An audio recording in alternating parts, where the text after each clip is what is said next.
And happy Thanksgiving to everybody, as we're going to be posting this about 10 a.m. Eastern time on Thanksgiving.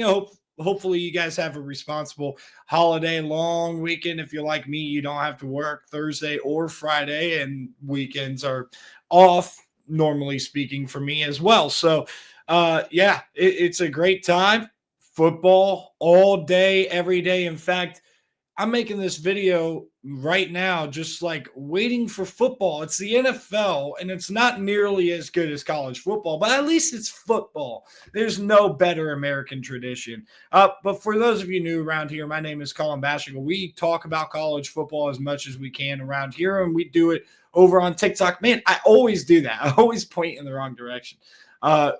We talk football over on TikTok, so make sure you go and tune in over there to see what we're talking about, and try to troll me in the comment section below, and comment section here as well.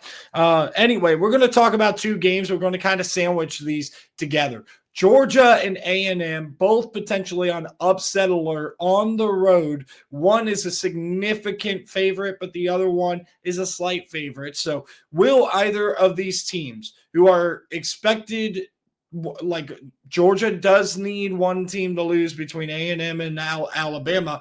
They need one of those dominoes to fall to make the SEC championship, and Texas A&M is expected to play in it next week. So which domino is going to fall? Let's talk about this Georgia game first, and I'm going to get rid of those so that way we can pull up our little ticker.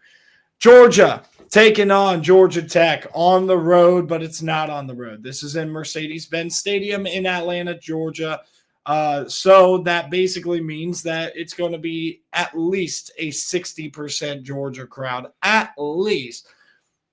Home field advantage taken away here for Georgia Tech. Not that there is a ton of home field advantage for Tech when these two meet in Bobby Dodd, but it would be much better for this game to be in Bobby Dodd for Georgia Tech.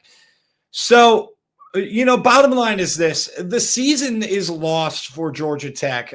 They had an incredible season for their standards, but I guarantee you in that locker room, when you start to hear about and think about playoff appearance, especially the way that they started 8-0. This team is very disappointed in where they're at right now.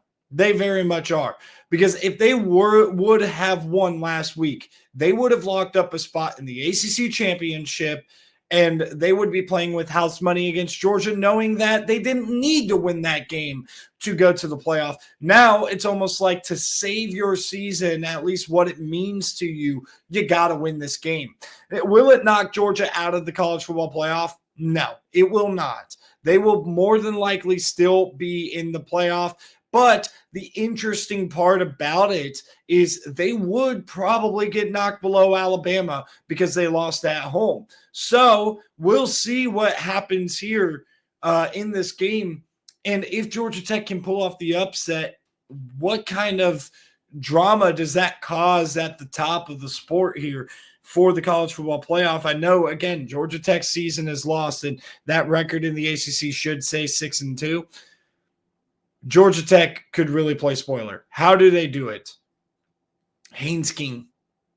Haynes King put this team on his back to be able to get them to, 8 overtimes last year? I mean, insane game. And it was a chess match between the two coaches in overtime, and Georgia ends up pulling it out. And honestly, Georgia Tech should have won.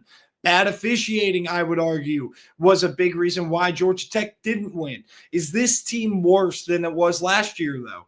And I would honestly say this defense is much worse and the offense is a little bit better. Keyword, a little bit. This defense is really missing Tyler Santucci, who left for the Ravens in the offseason. They seem to just have not gelled. I think some guys who ended up hitting the portal as well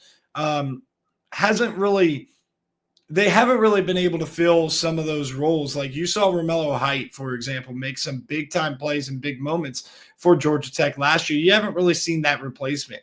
Jordan Vanderberg was a heck of a run stopper, and you haven't seen that type of impact this year. So Georgia Tech on defense is going to have to play inspired football. They're going to have to play their best football that they have played all year for 4 quarters. And I'm not sure if they have it in them. I'm not sure. But what I do know is Haynes King has a whole lot of grit and toughness that can really keep this Georgia Tech team in this game for longer stretches to try to give the defense some time to get going. But man, when you look at how Georgia has just started to click, this O-line is playing much better. They have found their alpha in the running back room with Chauncey Bowens. They have wide receivers that are really making plays. Dillon Bell is coming up big. You have Noah Thomas who's showing himself as a big threat for touchdowns. Zachariah Branch is a big playmaker, and they have others too. I could keep going. This Georgia team is clicking at the right time, and a little bit of feistiness from Haynes King is not going to be enough. If Georgia's offense continues on going, they're going to pull away from Georgia Tech in this game, and I believe the final score is going to be 45-21. I think Georgia covers this number. This Georgia Tech team has looked like a mess, and they got to show me otherwise, that they can fix the mess for the last week of the year. But we're going to shift gears to the number 3 team in the nation, Texas A&M. If they or Alabama loses, Georgia will be playing in Atlanta next week. Texas A&M on the road at Texas is a massive rivalry that's reunited, and it was reunited in Kyle Field last year. And you saw Texas storm in there and play a great masterpiece of a defensive game, and it only took a pick 6 for Texas A&M to get back in the game just for Texas to take it right away. Let's start with talking about this Texas A&M team in their last SEC game that we have seen. They played against South Carolina. It was bad. They were down 30-3 at halftime. They allowed for South Carolina to run the ball very, very well. They allowed for South Carolina to throw the ball and hit explosive plays in the throw game pretty well. Texas has more than what South Carolina has on offense. You think about that South Carolina O-line compared to Texas's O-line. Texas O-line is not great, but it's better than South Carolina's.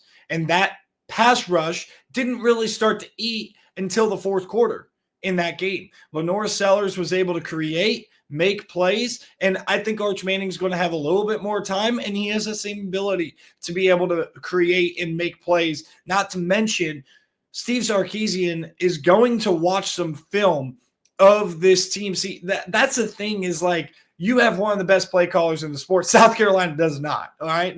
No hate on don't they have an interim in there? They fired Shula, I think. But anyway, not important. No hate on South Carolina too much, even though they're not very good. Texas does have one of the best play callers in college football. So you think that watching film on this Texas A&M team, he's not going to be able to tee off on this squad? I think he can. I think Texas is going to score quite a bit. I think they're going to find ways to run the ball with Trey Wisner specifically. I think that they're going to be able to throw the ball because they have the matchups on the outside. And the biggest key to this game is getting the ball out of Arch's hands. And when Arch can't, make a play with your legs. That is huge for them.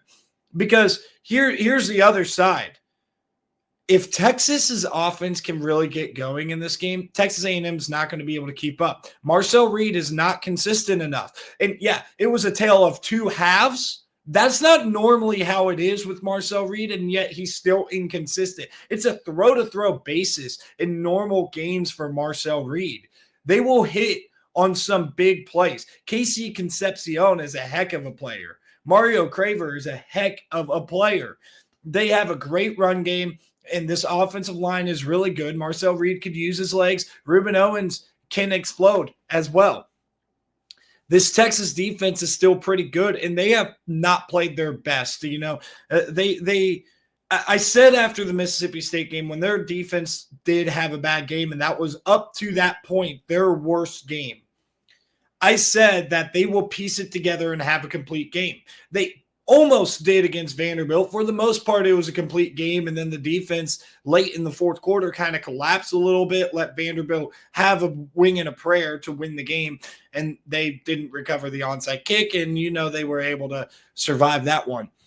But against Georgia, that all kind of seemed to be ruined. But Georgia's playing at a different level right now. And at the end of the day, Texas A&M is not. Texas A&M has not been punched in the mouth since week 3 against Notre Dame. You want to talk about soft schedules with Ohio State? I give A&M a ton of credit for surviving and going through some of these tough games, because there were tough games. South Carolina and Arkansas were tough games for this A&M squad. And then, of course, the out-of-conference victory against a really good Notre Dame team. Texas A&M deserves credit, but if you want to talk about the height of these tests, A&M has not seen a big test in a very long time. This is their biggest test since week 3, and I think they're not going to handle it very well. They handled it well up in South Bend. Notre Dame's defense at that time was not fully formed yet.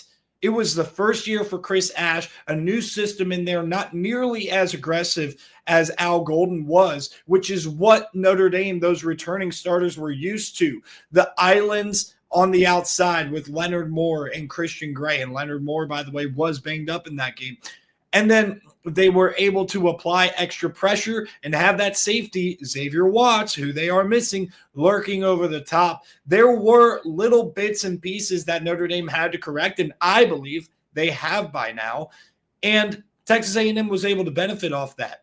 I don't think they're going to be able to benefit off of a final week, last gasp for Texas, because they have an outside shot of a playoff hope. But even if they don't make the playoff, beating Texas A&M and showing them that they're still the owners of the Aggies and they are still the team in the state, that's what Texas wants to prove in this ball game, and I think they will. Texas is going to win this game 38-31. They're going to pull a big upset here, even if it's a slight upset at 2.5.